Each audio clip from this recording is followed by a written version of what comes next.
Welcome to Betting Weekly WTA, the women's tennis betting podcast, brought to you in association with Bet Rivers. Before we get started, make sure to like and subscribe to us on YouTube and your favourite podcast provider. And tell us what you think in the comments and follow us on social media. The handle is at Because We Win. And make sure you sign up to the Betting Weekly Studios newsletter every week to get all the best tips from all of our handicappers. I'm Rory Jiwani. With me is Nigel Seeley to look ahead to the second Grand Slam of the year. It's the French Open at Roland-Garros in Paris. Nigel, we had the draw yesterday, which was very interesting. I'm sure most of our listeners and viewers have seen it, but what did you make of it? Good morning to you, Rory. Looking forward to the next 2 weeks of tennis action over in Paris. Well, when I made the draw, I think I made the assumption of everybody else who watched that draw. It's a loaded draw. I mean, absolutely stacked. The top half is full of the big seeds, the big players, the clay court specialists. The bottom half is obviously a lot weaker. There's two main players in that draw, Andreeva and Coco Gauff, will be rubbing their hands with what they've seen. If you look at the big problem was, so Swiatek's form has dropped so much now that she's been seeded in the same half as Sabalenka. That was the big question. Would the two of them avoid each other in the draw? Well, they haven't been avoided the draw. They're on a collision path to the semi-finals if they get that far. And that is a massive if. I don't think I can remember a draw tougher for any former champion or current champion in what Iga Swiatek has got here. I mean, I've never seen anything like it. I mean, I'm not a big fan of Emma Raducanu, but you'd want an easier opponent in round two than Emma Raducanu. Even round one is tough. Shramkova is tough, and then it gets difficult. We come and break down the draw in a minute. Sabalenka's got an equally tough draw as well. And both of these players, if they progress through to the round of 16, they will both run into each of their nemesis. Obviously, Anisimova has got a brilliant record against Sabalenka, and you've got Ostapenko who's got a brilliant record against Iga Swiatek. It's staggering to think that 6 weeks ago, we were sitting on this show tipping up Iga Swiatek at plus 250 to win a tournament when we were comparing our price to win the French Open at minus 250, minus 225, that kind of price. And this draw has made what looked an impossible outcome of her winning the tournament with her form coming into it. It's made it incredibly difficult. If she can achieve this will be her greatest ever achievement in the world of tennis. And she's done a lot already, but it's very hard. And it's very lopsided. It certainly is. And, you talk about Swiatek obviously going for a fourth consecutive title, fifth in total at Roland-Garros.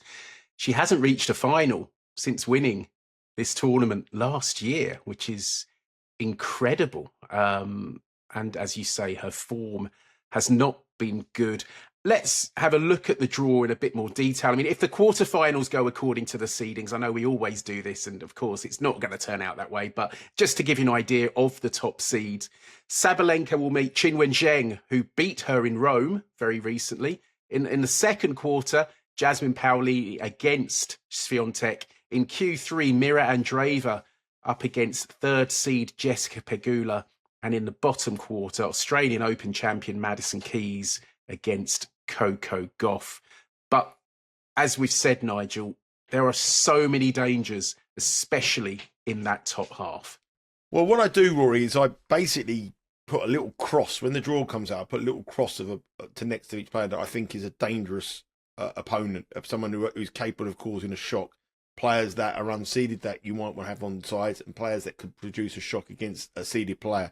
And in Q1, I have 1, 2, 3, 4, 5, 6, 7, 8. I have 10, 11. I have 11 crosses, and that is unheard of. You've got the seeded. You've got people like Danielle Collins. You've got people like Magda Linette, Camila Osorio, Kvitova, Golubic.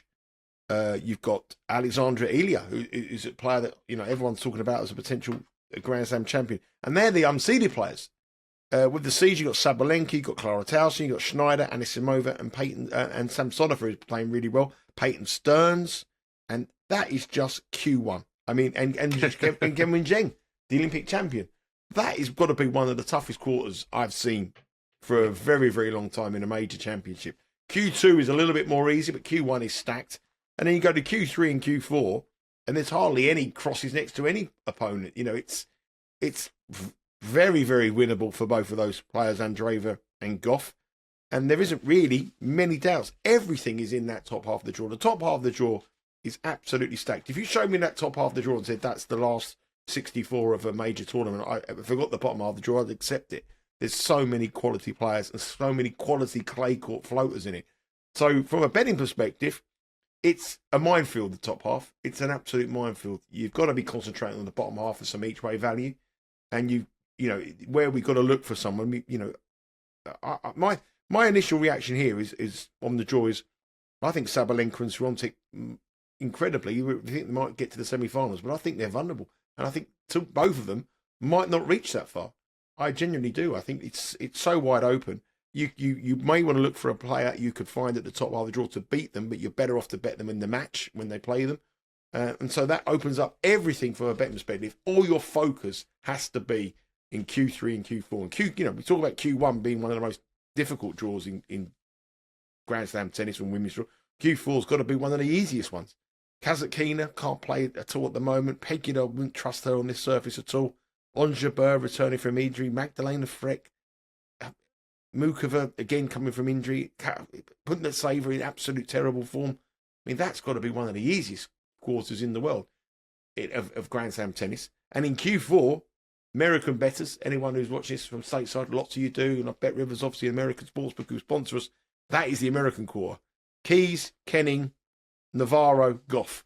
It's a showdown between the Americans. It's an all-American affair in Q4, a weak Q3, a loaded, impossible Q1, and Q2 is tough as well. Yeah, I couldn't agree with you more. It was funny because not that long ago, probably a week and a half ago, early on in Rome, I was having a few bets and looking for kind of value, and I picked out 3 players at really big prices: Qinwen Zheng, Peyton Stearns, and Marta Kostyuk, and they've all ended up in the top half of the draw. It's like unbelievable. But I bet Deanna Schneider and Kostyuk as well, and they're in the top half. We haven't even mentioned it's Schneider or Kostyuk. Yeah. And Schneider's in that first quarter as well. We went through all them players, and we never even mentioned her. I mean, she's a player that could easily do a lot better than what she's doing. Yeah, absolutely. Let's have a look at the outright odds to win the tournament at Roland-Garros. And it's pretty incredible. We talked for so long about Swiatek being minus money. She was for much of the year. And she's not even favourite at the moment. So let's have a look at the Women's French Open outright market. We talked for so long in months leading up to this Swiatek minus money. She's now the second favourite. Sabalenka, the world number 1, plus 260. Iga Swiatek, plus 340. Coco Gauff, $5 after reaching the finals in Madrid and Rome. Mira Andreeva, $6. Jasmine Paolini, the Rome winner, $12. Qinwen Zheng, $20. Yelena Rybakina, $33. Madison Keys, Yelena Ostapenko, and Alina Svitolina, they're all $40. Jessica Pegula, $60. Naomi Osaka and Deanna Schneider, $66. Emma Navarro, $70. And it's $90 bar those. We talked about Goff and Andreeva being in that bottom half. That's been reflected in the prices. They've shortened up a bit. I think, go back to what you were saying, Sabalenka and Swiatek. I agree. I think they're vulnerable just given the draws that they have. Absolutely. I mean, Sabalenka's draw will go into the first match is tough. Rakhimova, it's a tough match. Jill Teachman is the next match. Then we have Danilovic or Lada Fernandez in quarter 3. In Q4, in the the last 16, she'll play Anisimova. She's got a 5-2 deficit against if she gets that far. Obviously, Anisimova's got to get past Rosario. Then in the quarterfinal, the Olympic champion Zheng, and then potentially a matchup against Iga Swiatek in the semi-final before she even gets to the final. That's her half. I mean, I spend a lot of time working on these draws. Obviously, I put down and I run my tennis from a rating system. If you go to the Bet Rivers newsletter, you'll see a power rating system that we have. And that will determine to me how I would bet every player against every player. It's something I've done for years when I was an odds compiler. So you can pick any player. If a rating of a player is 1 and a rating of a player is 100, that person would be 100 to 1 on to beat that player. If a rating of player was 2, she'd be 1 to 50 to beat a player at 50. Rating of 3, she'd be 1 to 33, and so on and so forth. If it was 150, it'd be 2, 1, and 2. And I've got power ratings for all these players, and I've worked out Sabalenka's draw. And this is the toughest. So if she played her toughest route to get to the final, which would be the players that I mentioned there, and obviously run into Swiatek at the end, she works out a plus 290 if you bet her individually on the matches that I think she'll be the price she'll be. So she's plus 290, in my opinion, to win this tournament. Now, that is obviously the toughest route. If Swiatek gets beat, then obviously that opens up a bit and she'll come down a little bit. So if you're looking at the price here on Sabalenka, if Iga Swiatek doesn't make the semi-finals, and there's shocks in the bottom of the draw, she could potentially be a bit of smidgen of value at plus 260, despite her draw. But that is the toughest draw, how I think that she'll go. If you look at Iga Swiatek, it's a totally different thing. She has, in my opinion, the toughest route than anyone. Shramkova, Raducanu, Kostyuk, Ostapenko, you know she's never beaten, is 6-0 now. Then she runs into Paolini. Then she runs into Sabalenka. For her to win it, if you work out the probability of how I think every match will go, it works out 6 to 1 for Swiatek to win this tournament. And I've gone in at Kostyuk at 1 to 4, minus 400. I've got Ostapenko at minus 4 to 9, 2 to 5, at minus 1. And that would be a bet you'd probably want to bet Ostapenko at. And I've gone at Paolini at 1 to 3, so minus 300 Paolini. And in the final, I've got, if it's called a semi-final, Sabalenka and Swiatek, if Sabalenka's beat all them, I've made that a pick-em 50-50 call. And if you calculate all the odds from round 1 through to the final, she comes out at 6 to 1 to win the French Open. So that price at 340 is no value whatsoever. You are much better to bet Iga Swiatek match on match on match on match if you want to bet Iga Swiatek. So that being said, there has to be some value elsewhere. And for me, I've looked at the Goff and the Andreeva price. Now, it's smidgen of value. I think there's a smidgen of value on both of those because they have shortened quite a lot. But I make Andreeva plus 110 to make the final hit. So if you're getting her at plus 110 to make the final, plus 210 to make the final, you're 3 to 1 for her to make the final with the each way part what Bet Rivers are offering. Coco Gauff, I make 2.18 chance to make the final. So you're getting 2.5 to make the final. So with that prices in mind, I've got to go for Mira Andreeva here. Now, I know her form has dipped, and I think that half a point is a little bit of value. And obviously, if she's in the final, I think you want to be with the fresher player. The route they'll play a lot less court time than Iga Swiatek and Sabalenka if they get that far. And there is a chance that Iga Swiatek and Sabalenka don't make the final, and then you're going to be on a heavy price favourite, which opens up many opportunities for hedging or whatever you want to do. But I think the draw that Mira Andreeva has been given here is just the most easiest route you can possibly imagine. From my I don't think she's going to be tested until the round of 16, where she could run into Krejcikova, and I still even think then she's going to be minus $5 to beat Krejcikova. But Krejcikova probably won't even get that far. She won't even become anything other than a minus $3 favourite or minus $4 favourite until she gets to the semi-final. Even against Keys, again, I don't think we'll get that far. I think that on clay she'll be minus 330 to beat her.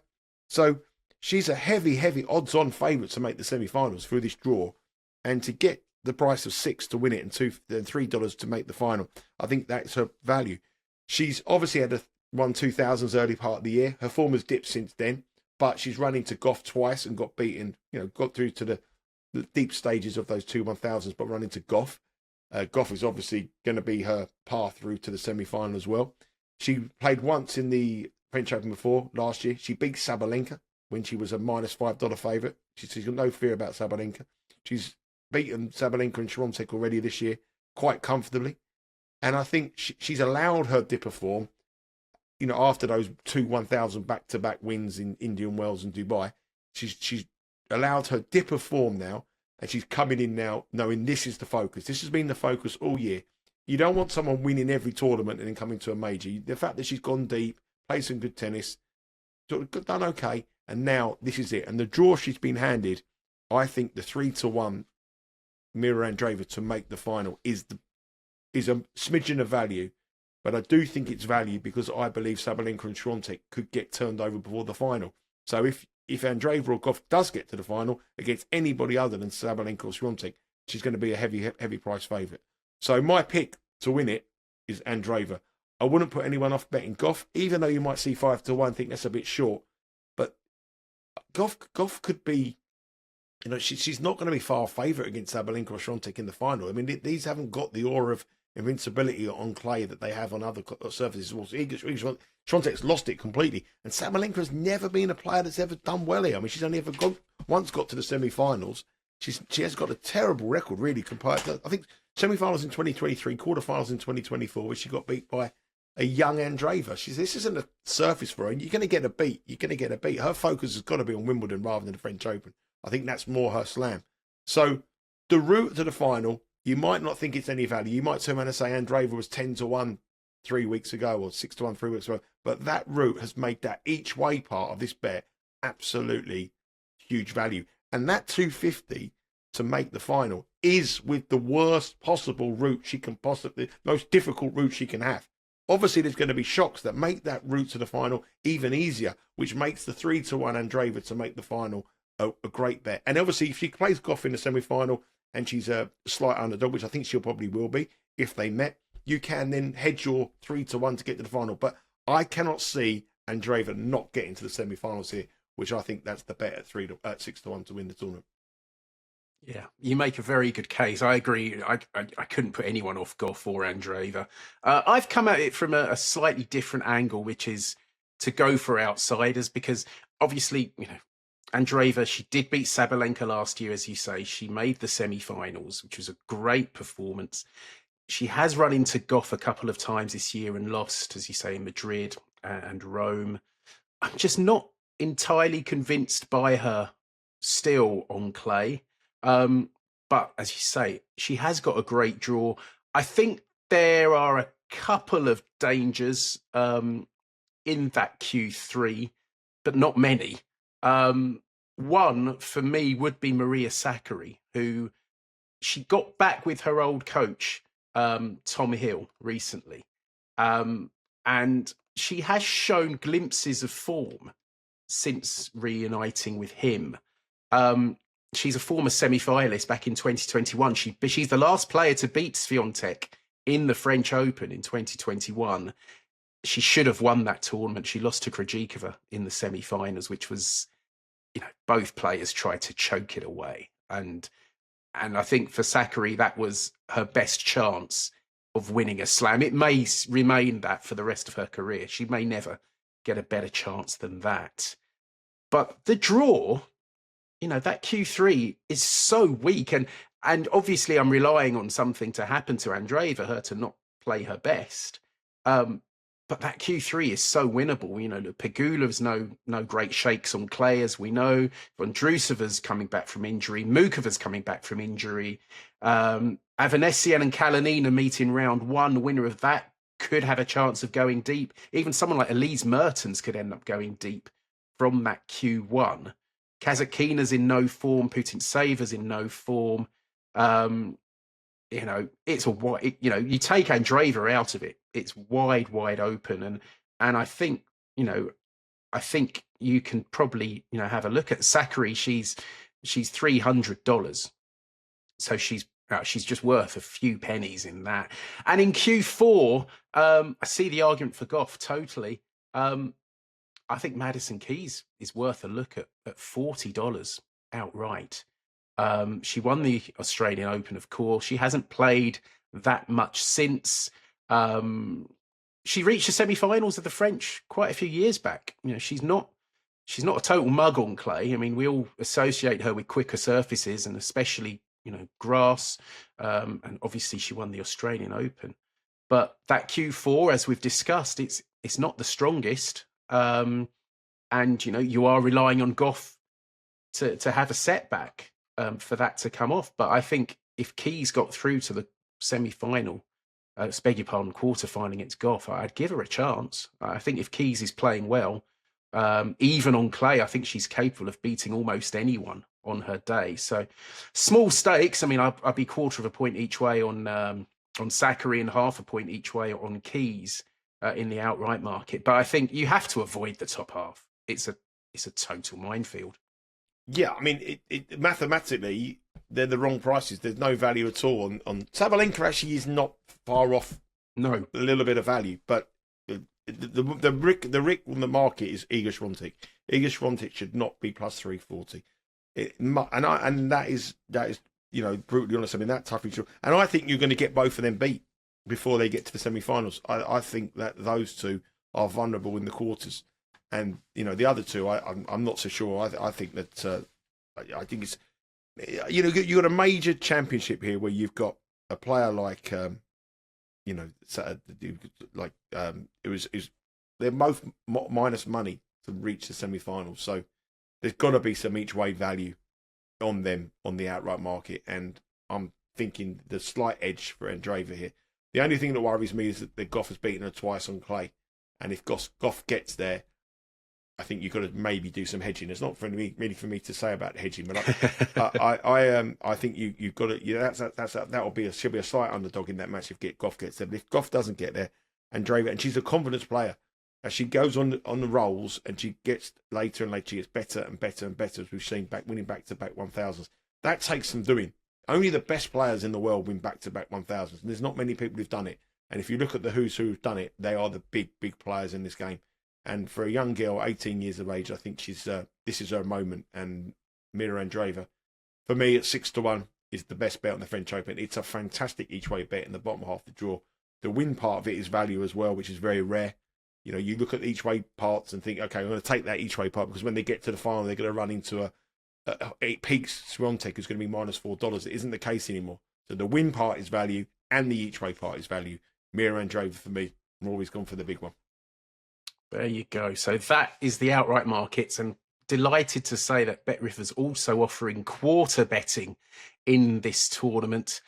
We can start with Qs 1 and 2, top half of the draw. And as you say, Nigel, Aryna Sabalenka, minus money to reach the semi-final. She's minus 150 to win her quarter. Qinwen Zheng, plus 325. Deanna Schneider, $9. Danielle Collins, $14. Clara Towson, $17.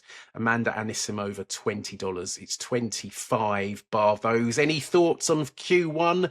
Someone to oppose Sabalenka, perhaps? Well, Sabalenka's no value in the quarter. I've looked at her route, and I make her about a 1.95 chance to win the quarter. So minus 105. So minus 150 is a little bit short. Where can she get beat? Well, I think the opponent she doesn't want to meet is Anisimova. That is the one that you don't want to. She doesn't want to oppose. But Anisimova's got to get past Osorio in round 3, which is she's in form, or Magdalene or Clara Towson, but I think that Anisimova should be able to get past those.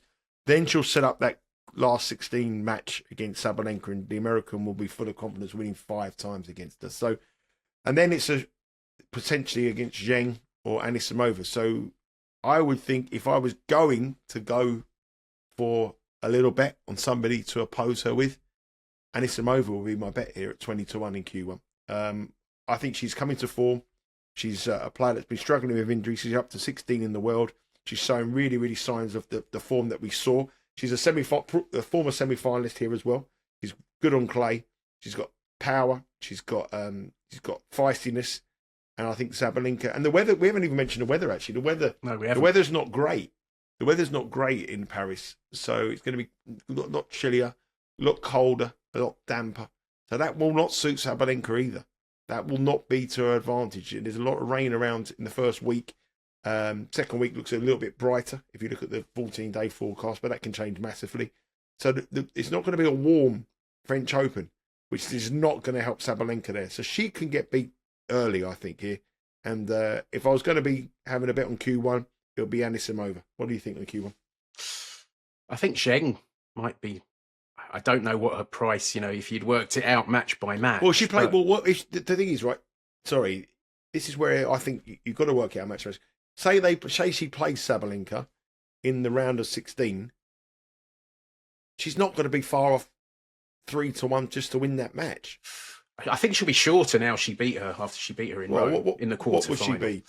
9-4 plus 225. Yeah, something like that. Yeah, So, plus so, 200. so, If Sabalenka gets that far. But so you're obviously better that's off. the worst You're case. better off to bet her in the match Yeah, rather totally. than take her in the quarter. So that would be my way of thinking. She can win at plus 325, but she could quite easily get beat by Schneider in the round before that. Yes. So they'll run into each other in the quarterfinals, Zheng and Sabalenka, if they got that far. So you're better off to, what price is she in the double to beat Schneider and Sabalenka? Ooh. Well, she's going to be bigger than 325. Yeah, probably. So that would be my concern. I think you're better off to bet her individual matches. Yeah, I mean, and it's. I mean, we've talked about how stacked Q1 is. I mean, Zheng potentially, Peyton Stearns is in that path. Schneider's in that path, and then whoever from the top part of the quarter, the likes of Sabalenka, Anisimova, Towson, Osorio. It does look very, very tough. A tricky one. Q2. Iga Swiatek, even money, plus 100. Just look at that quarter, though. Just have a look at the names. The names in that quarter. That is just stacked full, and that shows you the difficult task that she has here. But I think here, Iga Swiatek is the worst price of the whole of this show, what we've done at even money to win this quarter. I've gone through a route, and as I said, Kostyuk, Ostapenko, and Paolini just in round 3, quarterfinal, semi-final. And she's got tough Raducanu before that as well. So if you worked out her prices, I think she's about a plus 190 chance to win this quarter. And you get even money. So that opens up some value elsewhere. There's got to be some value in this quarter. And I think that there's a couple of value here. I think Marta Kostyuk at 15 would be a player that I think has got a great chance of beating Iga Swiatek if they meet in round 3.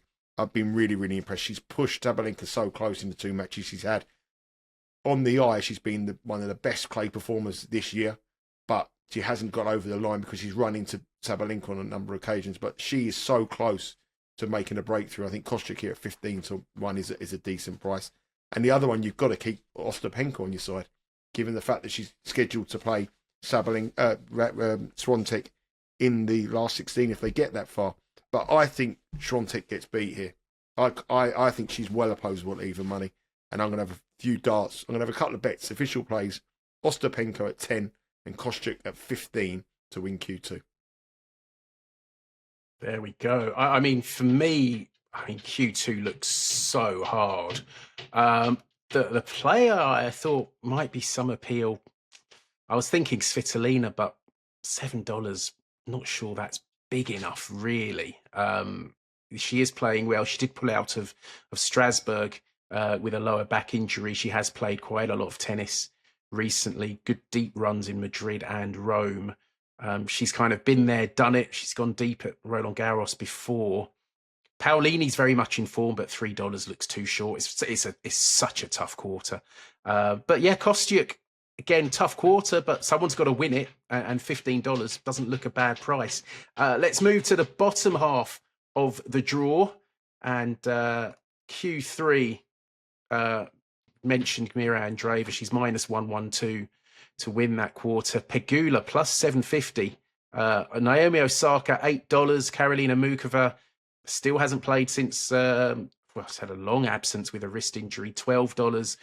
Runner-up 2 years ago, of course. Ons Jabeur $13. Paula Badosa $14. Another player with injury doubts, although she did say that she felt like she was injury-free for the first time in a while this week. Elise Mertens $17. Daria Kasatkina $20. Any thoughts there, Nigel? Well, the thoughts are there. There's nothing that shows you what a lopsided draw is compared to that Q3 bet and that Q4 bet, and compared to what we just looked at in Q2 and Q1. I mean, honestly, it's just that you couldn't bet. They can't get a better draw than this, honestly. But amazingly, Andreeva is no value to win the quarters, in my opinion. I'll make her an even money shot to get to Q3 by betting all the matches that she's got to play. I'll make her 2.18 to make the final, so that makes the 3-1 for her to reach the final, the value play, and the win part, the value play. The quarter play is no value whatsoever. But saying that, if there's no value on her, there's no value on anybody. In that. How can you bet anyone? There's so many question marks. Jessica Pegula on clay, the second favourite to win a quarter, is just doesn't look right with me. Osaka has a very, very tough opening match, doesn't she? She played Badosa, is it? Yeah, she plays Badosa. Yeah. So one of them's going to go. On Jabeur, you're relying on her to be fit, which is impossible. Mukova, you're relying on her to be fit. If she's fit, Mukova 12-1's a big price, but I don't think she's fit at all. So No. I'm not having a bet there. Andreeva will be very popular at -112, but if you are looking at Q3, you're better off to bet at the Russian individual matches, I believe, than taking the -112. No value for that. And Q4, Coco Gauff -175, Madison Keys $6, Emma Navarro $6, Beatrice Haddad-Maia $20, Veronika Kudermetova $20, Sophia Kenin $23, 25s bar those. I mean, I've gone for Keys outright. I think Keys at $6 is quite a big price myself. Well, again, Coco Gauff represents no value at -175, even though she is a very, very heavy favourite to get through that quarter. I make her -136 on the round-by-round match bets. Again, taking in the most difficult route. So if someone, they're the most difficult route. So if somebody does get eliminated, that makes that a little bit of value for me. So -175. I think she'll be popular with the American bettors. Coco Gauff is always a very popular player with Bet Rivers. There's always lots of handle whenever she plays in the outright markets and on the futures. And given this draw and the quarters, but given this draw here, I think a lot of people will be betting and putting her in parlays at -175. But for me, again, no value whatsoever. And really, I can't make any case for any of them. I know you like Madison Keys, but my theory of Madison Keys is that Wimbledon around the corner. The grass court season is her time. She's already got that major championship under her belt. Form since then hasn't been great. I think she doesn't want to get injured here going into Wimbledon. I think she's a realistic chance to do well at Wimbledon. She has a great record in the grass court warm-up events before Wimbledon, which only start in 2 weeks. The turnaround is too quick. I think, in her opinion, she'd like to go quite deep. Obviously, she'd want to win it. I'm not saying that she wants to win it, but a good French Open for Madison Keys would be quarterfinal, last 16, get fit, and come over to Wimbledon and try to win your second major on a surface that you're much going to be better. And also, again, with the weather, the weather forecast being wet, being damp, being not a very warm first week, that makes Madison Keys very vulnerable. And that's music to Coco Gauff's ears. Coco Gauff, Amira Andreeva and Iga Swiatek want it as slow as possible. And the weather forecast, week 1, will make these courts slow. So I can see your theory of it, but I don't think the conditions are going to suit the American. And I think that she's got her eye on Wimbledon. Yeah, well, I definitely hope she's got her eye on Wimbledon. But I just remember quite a few years back, I'd backed Ashley Barty at all prices for Wimbledon. Yeah. And then she turned up and won the French. Yeah. And then lost at Wimbledon to Alison Risk. I still haven't got over it. Yeah, in Q3, going back to Q3, I mentioned Sakkari for the outright. She's $30 for the quarter. I'd be tempted to have a dabble on that. Just half a point on that. And Q4, I will just have half a point on Madison Keys, just in case. I just think, I see what you mean about the conditions. It does look like it's going to improve at the weekend, ahead of the sort of second week. So we could have a warmer second week. Yeah. So if Keys is still going, she'll be more of a threat if she's still going. But yeah, as you say, you just look at that screen of the Q3 and Q4, compare it to Q1 and Q2, and it's just like it's just John. If the graphic, if producer John could just show you that, look at that. So there's Q2, Swiatek, Paulina Svitolina. There's Q1.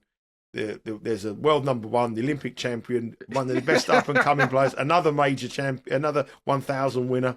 3 of the best young talents coming through the game, and in Q2 you've got 4-time major champion.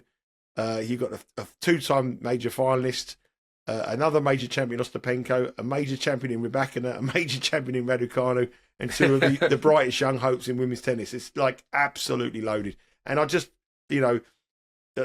just looking at that draw, I mean, if you can find someone in the top half and get through at a big price, great. That's fantastic. But the puzzle's good so luck hard. to you. But I do honestly believe that Swiatek and Sabalenka will not make the semi-finals. I'm going to make a bold statement. I think they'll get beat en route to the semi-finals, and I think it opens it up for the 2 in the bottom half of the draw. And I think the winner of Andreeva Gauff will go on to win this title. And just with the value on the place market, Andreeva is my bet. Yeah, just on that note, Bet Rivers do have an additional market, which is player performance. And it's got it about the big 3, if you like, for this tournament: Gauff, Sabalenka and Swiatek. So you do have odds on them to reach the semi-final and not to reach the semi-final.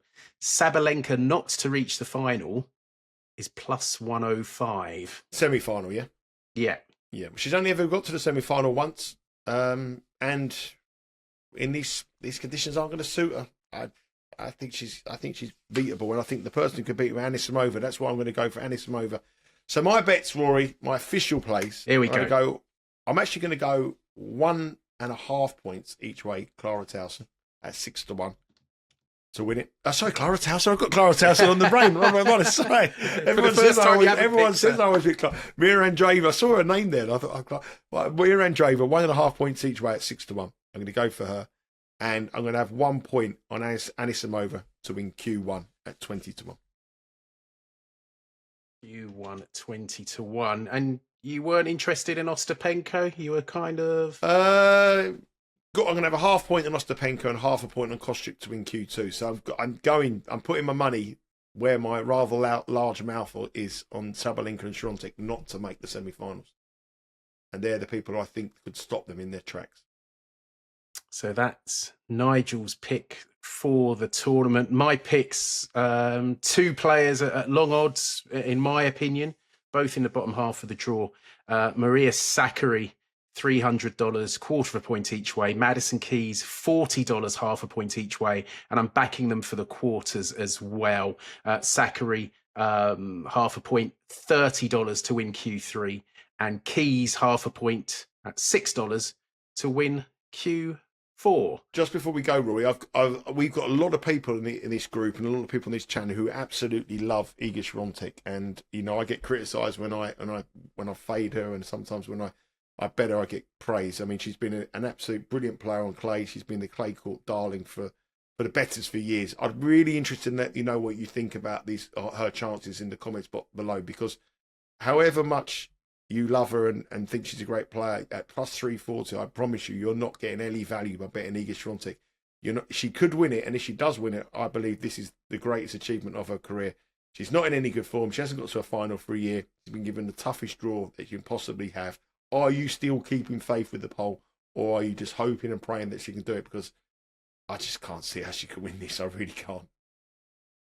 Yeah, well, leave your comments below the line on YouTube and let us know what you think on social media at Because We Win. That's it for Betting Weekly WTA for today, but we're going to be back tomorrow looking at the best bets from round 1 of the tournament. So make sure you join us then. Nigel, you're going to be catching up with Sean shortly to do the same for the men's. Yeah, do the same show. Game Bet Match will be released, they'll probably be released about the same time. So enjoy the content here. And then tomorrow we'll have all the round 1 matches covered. This is the best place for tennis content. And when the majors come alive, that's when we come alive as well. The football season may be over, but the tennis action is hotting up. Well, it's not hotting up. You've got your jacket on in Paris, but it's going to hot up next week here on the Betting Weekly studios.